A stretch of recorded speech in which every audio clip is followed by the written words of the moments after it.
Assalamu alaikum wa rahmatullahi wa barakatuh. Welcome back to Generation Y with me, Imam Khalil, Maulana Khalil, Sheikh Khalil, whatever you prefer to call me. I'm pretty flexible with that. Sorry we had to take a little break earlier, but alhamdulillah we're back, everything's restored and we're back for action. So folks, we were talking about the respected youngsters, brothers and sisters and friends, and also respected parents as well, that today in this time and age, friendship and the friend circle you choose is very, very important. And it has a major impact on the life of our lives as well. Because as adults, if we have children who have good friends, then we as parents feel very, very satisfied and we feel very, very comfortable. If they've gone out, even for a sleepover, to a friend's house, to a relative's house, we know where they've gone, we know who they hang around with, we feel very, very comfortable and we feel very, very happy indeed. However, if we don't know our children's friend circle, and we don't know where they go, what time they return, and who they're hanging around with, it's a huge concern for parents. It's a huge concern for parents. So I would actually love youngsters themselves, teenagers, to give me a call on 0208 662 4550. And I want you to be absolutely honest with me. The purpose of Generation Y is not to diss anybody, is not to criticize anybody, not to put down anybody, but absolutely to help you and assist you. That in choosing your friends, what do you look at in choosing friends? And as parents, if parents are watching this program, if you have concerns about your children's friendship, and if you're concerned about what sort of friend circles your son or daughter have, and how to change it, what to do, then inshallah maybe we can try on this program on Generation Y to assist you and to give you the full support inshallah ta'ala, and tell you how inshallah you can tackle that problem and make sure your son and daughter are hanging around with the right people, Because I tell you what, recently, I was in Leicester recently, and one person came to me and he said to me, Maulana, you know what, I've got a huge problem with my daughter, I think she's a very, very young girl, and he said to me, she's gone to school and she's gone into the wrong company, and eventually the parent, he had no choice, the mother and father, they became so distressed and they became so confused what to do with their daughter. They gave her one warning, gave her a couple of warnings. In the end, the friendship had such an impact on that poor little girl. And I say little girl, she's only 12 or 13 years old. But the things she got up to and the things she was doing was so despicable, to be honest, and unbelievable that a 12, 13-year-old can do such actions, that the parents in the end had to take the girl out from school.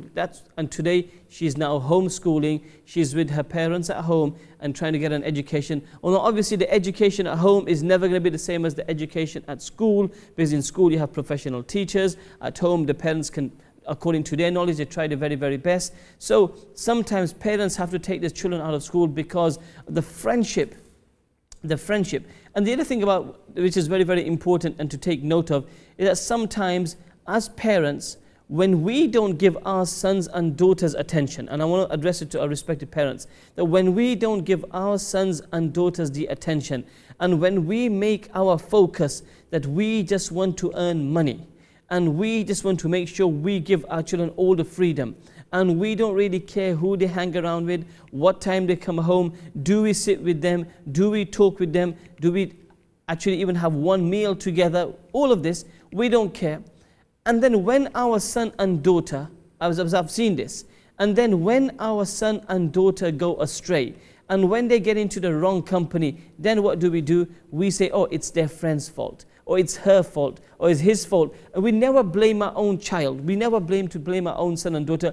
To justify, or try to justify what we'll say, oh, it's her friend's fault, and it's her son, it's his friend's fault. Our son and daughter are absolutely fine. Then we always blame somebody else. We will never blame ourselves as parents. We will never blame our son. We will never blame our daughter. We will always blame somebody else to justify that what our son and daughter have done. So brothers and sisters, this is something I make, this program is for, especially for the youth, but for the youth to become good youth, and the youth to become the future. Because today's youth are our future. And if we want our future to be bright, and if we want our kids to be good, if we want our sons to be good, if we want our daughters to be good, then respected brothers and sisters and parents and elders and guardians, then we have a huge responsibility of making sure, not when they're 15, not when they're 17, not when they're 19 or when they get older, but when we have a responsibility that from day one, we make sure our son and daughter has the right company. And it's, subhanAllah, the hadith is, the ajib thing about when a child is born, right? When a child is actually born, what's the first thing as Muslims we're told to do? We give adhan in the right ear and iqamat in the left ear to tell the child from day one that boy, girl, the greatness of Allah is is being installed in the heart of this little baby, little child straight away. We'll continue on this, but alhamdulillah, I'm glad to say we have a caller. Let's see who we'll have online. Assalamu alaikum. Alaikum salam. Your name, please, if that's okay. My name is Khadija. Okay, and you're calling from? I'm calling from Luton. Okay, sister. What point would you like to make? I just wanted to mention, I know it's a very simple question. You're talking about the basic life of how we should be adopting in a good way. Yeah. But I think it's very easy to follow that, because I think if you follow the true principles of how the Prophet Muhammad himself obeyed and believed and did everything righteous, then I think we can also do the same thing, and that can allow us to face many challenges, and we can also win over everyone's hearts by doing that. Right. I agree with you. I think what it is, sister, what you said is absolute truth. Because the Quran ayat says, لَقَدْ كَانَ لَكُمْ فِي رَسُولِ اللَّهِ أُسْوَةٌ حَسَنَةٌ. In the life of Prophet ﷺ is a perfect example. And yes, as parents, it's quite simple. I think we make our life complicated and we make our own life difficult. Yes, there are pressures, I fully understand that. But if we, from day one, and I just before you called in, I was talking about that when a child is born, the first thing we do is we give adhan in the right ear, we give iqamat in the left ear. And then that's to prove from day one that that's how important Islam is. The thing is, I agree. The thing is, you're right that what we have to do in that way. But the importance is that although the Quran tells us everything, it's a manual book which tells us how we should lead a life, sure, which is very simple. It is not complicated. It is people who is making it complicated. It's because they have fallen astray and they have not doing the right worship towards Allah. And following in Allah's truthfulness, He prefers you to pray to Him on a day-to-day basis, which is 5 times a day, which we all do. Secondly, He also observes that you should do the right deeds, not do something wrong which He is not happy about.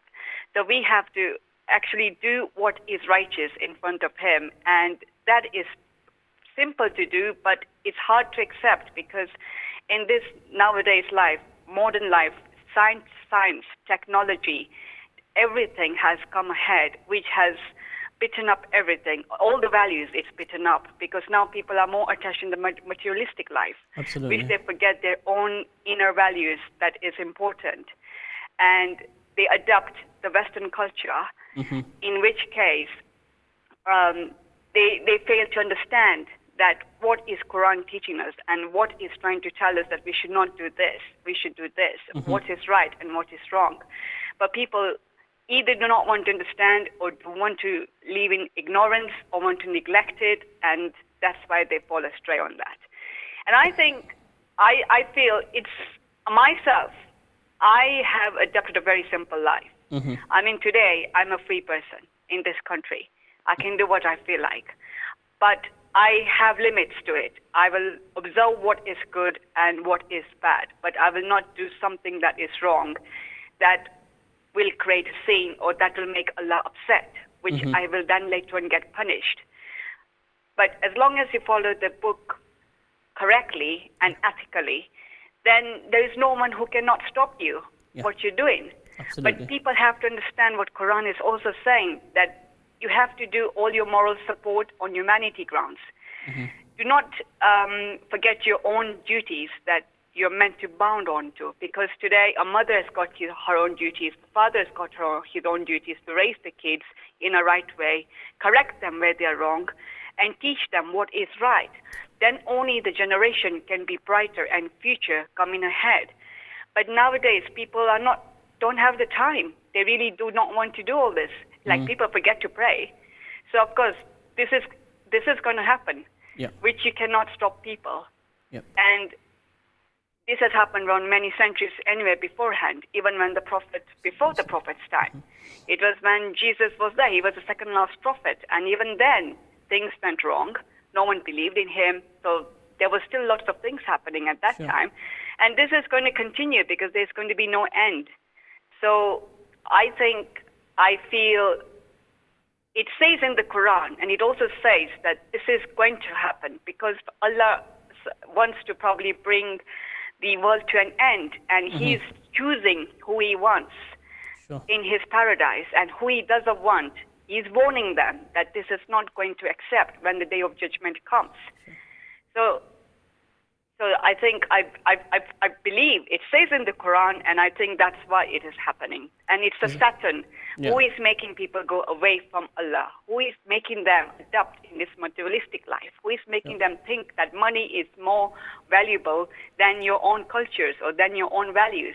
And that's where people have now been blind and deaf into that, which I always come to see that in Quran. That it depends on Allah's will. Who He wants to guide and who He doesn't want to guide. Absolutely. So that's how it works in the end, I believe. And it's a cycle. No, Jazakallah khair, sister. Really appreciate your point, and Jazakallah khair for giving us the first call of this evening. Jazakallah khair, sister. Okay, Assalamu alaikum wa rahmatullah. That was Sister Khadija with some very, very important and important points she mentioned.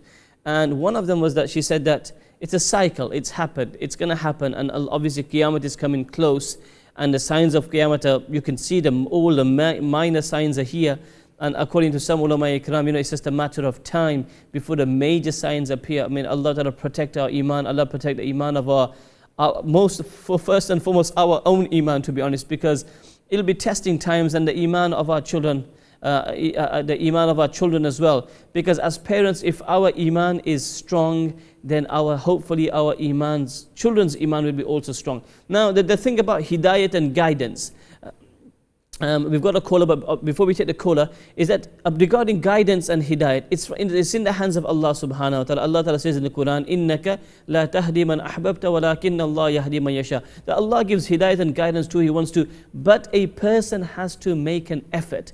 I can't give hidayat to my own children. I can't even give hidayat to my own heart. I can't give hidayat to myself. But I've got to try, and I will continue on guidance after we take the next call, inshallah. Assalamu alaikum.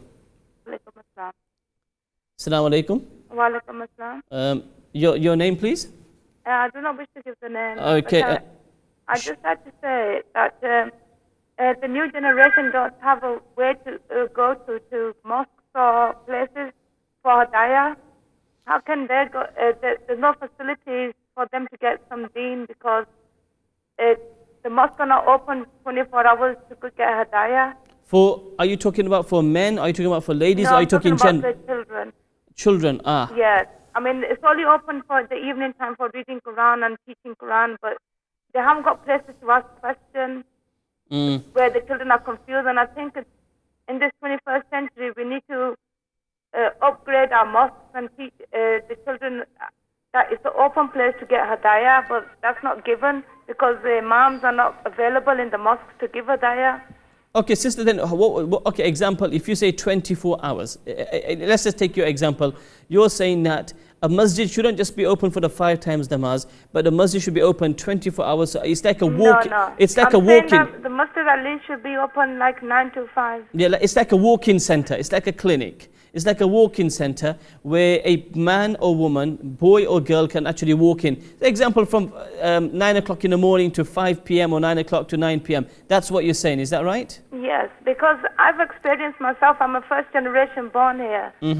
But I've experienced that the mosques, the imams are not available, and it's very hard to see an imam for Hidayah. And obviously our third generation growing now, they're going to find it hard. If parents are finding it hard to get advice from their moms, how are the children meant to get time and place? We can't get to appointment to see a imam. And what I'm trying to say, there should be more facilities or more available, like a telephone number that a person can ring or get hadaya. There should be an open line for children to go and run to or to get some advice. But this is not available. I'm struggling myself as a parent of getting some good advice from imams. But sister, I mean, I can't get it. No, Jazakallah khair for you, sister. I'm not sure which city you're from, but example, the city I come from, Leicester, we have many institutes and ulama ikram that you can actually make phone calls, and a place where youngsters can go to, boys can go to, girls to go to. So I know for my city, alhamdulillah, I'm very happy to say that we do have these facilities. But I guess there are some cities which they don't have as many ulama ikrams, they don't have as many institutes or as many masajids where maybe they have this issue. However, in this time and age with technology, example, I'll give you my own example, my telephone number. I try to change it every 5-6 years because by every 5 years the whole world has my number, and sometimes people phone you all the time, Maulana, can I help you, can you help me, etc, etc, etc. I'm sure in your city and town, I'm sure there's got to be that where you can actually speak to some alims or alimas, male or female, who can actually guide yourself, or even if it's your children. And this facility should be available in nearly every single city. I mean, maybe we can have other callers from other towns and cities to actually say that they have facilities available for boys and girls. And I think it's, and your point is very, very valid, that if a child or if a boy and a girl want some kind of guidance, where do they go to?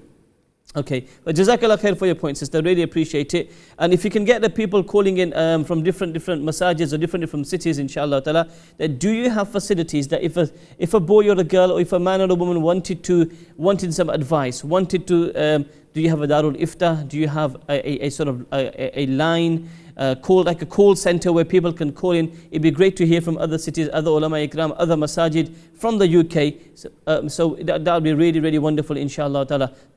We got more calls, mashallah, so I'm feeling really good today, alhamdulillah. 2 calls, we got a third caller. Let's see who we have on the line. Assalamu alaikum. Wa alaikum salam, Sheikh Khalil. How are you? I'm very well, mashallah. You're calling from, sister? I'm calling from Leicester. From Leicester. Sheikh Khalil, I just wanted to know, since the caller before me mentioned about the youth who can walk into the masajid anytime if there's any problem to go and get some help or whatever. And you said there is institutes in Leicester. I was just wondering, because I've lived in Leicester all my life. I've not seen any institute. Could you just shed some light on this? Sure.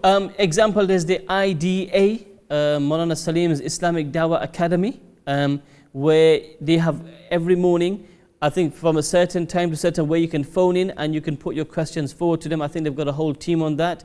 You've got Jamia Masjid, Maulana Adam says, you've got Mufti Muhammad's Darul Iftah as well. I think he has hours in the evening from around 5 o'clock to 7 o'clock where people can phone in or come in themselves. Masjid Umar, I know they have classes for ladies in the morning, actually classes to teach them about Islam as well. You got Jamia Masjid who has classes in the morning for especially just for ladies as well. I know my own masjid, Masjid Bukhari, has classes for ladies in the morning as well. So if ladies want to learn about Islam. One thing which we probably struggle with in Leicester, and it's not because we can't, it's because the father's work is actually classes for the male men. But I know in some masajids as well, mashallah, they actually have this. I think Masjid Ali, Jami Masjid have classes for adults to teach them how to read Quran, etc., etc. as well. And for the youth in Leicester, I think we're very fortunate that every masjid actually has young ulama ikram, very, very approachable ulama ikram, where the youth can actually speak to them. Now, regarding our girls, sister, we have now in Leicester many alimas, probably more than maybe any other city in the UK, where our young girls can actually approach, take the telephone numbers and speak to them. Yes, what we don't have is one sort of institute, where they can go to, everybody can go to. We have different institutes. So what I will say, IDA, Jami Mosque, Masjid Umar, Masjid Ali, etc., we actually have where you can pick up a phone number. And to be honest, myself, if you're from Leicester, you probably you know about Rahma Mercy and my charity as well, that I try to do my rahmah work in the mornings sometimes, and some days go by where I don't get to do any work at all. It's more like counseling, people phoning in regarding masla masail. So even myself, I do lots of it myself. So jazakallah khair, sister. We got another call on the line. Assalamu alaikum. Wa alaikum salam. Yes, sister. Hello, it's me, Khadija, again. Yes, sister Khadija. Just got cut off. But, yeah. Hello, are you there? Okay, sister Khadija, you can carry on. Hello. Where? Hello. Sorry, yeah, we lost you for a second. Sorry, could you start again? We didn't hear anything you said there. Okay. Can you hear me now? Yeah, I can hear you loud and clear. Yes. We ended with this conversation, but I think because I got cut off. So.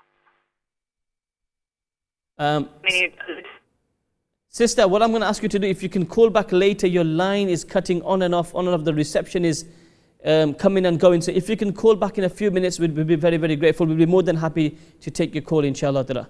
Okay, we've got 3 minutes, mashallah. This session has gone very, very quick. But what we can do, it'd be great if we can get actually youngsters. We've had, in fact, we've had all sisters calling. It would be great to have some brothers phoning in as well. Nothing against sisters.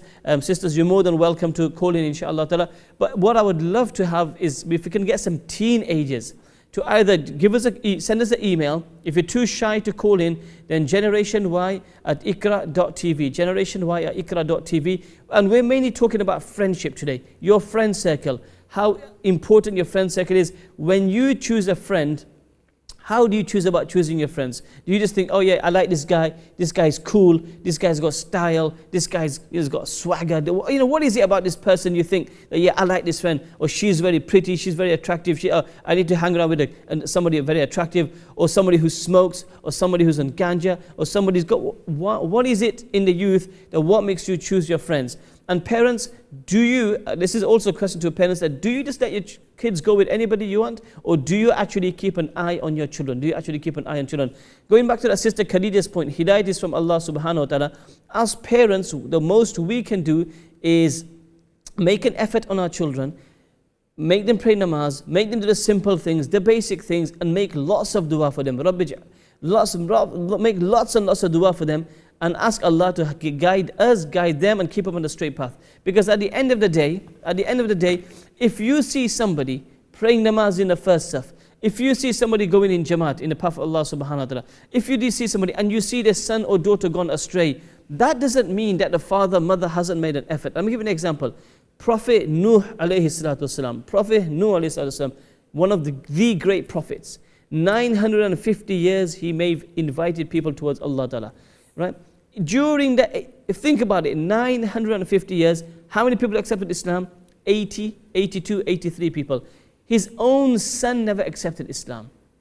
Own son. So I might be an alim. I might be a Sheikhul Hadith. I might be the biggest buzrug in the world. But for me to give guidance to my own children, it's not in my hands. Yes, I need to try. I need to make an effort. I need to make an effort on my children. But at the end of the day, hidayat is in the hands of Allah subhanahu wa ta'ala. And we just have to keep on trying and making dua to Allah ta'ala. Allah guide us and our children. But on the same token, if somebody doesn't try and say, well, you know, my son's gone astray and he doesn't listen, and it was written in his nasib. It's a great way out. Oh, it wasn't in his fate. It's fate that he's gone off the rails, that it doesn't work like that. We've got to try, we've got to make an effort, and after making an effort, if they don't come on, inshallah, then what's going to happen? That's a different story altogether. We've got an email just coming through now. Assalamu alaikum, brother. MashaAllah, the topic is very good today, and I hope many parents and youngsters are watching this today. The problem in today's society is that both parents are out to work and there's less family time, and it's difficult as children cannot adapt to family lifestyle. Parents need to give more time to the children, inshallah. So we'll continue with this email after the break, inshallah. We're going to take a break, back in just a few seconds. Stay tuned, don't go anywhere else at all. Assalamu alaikum wa rahmatullah.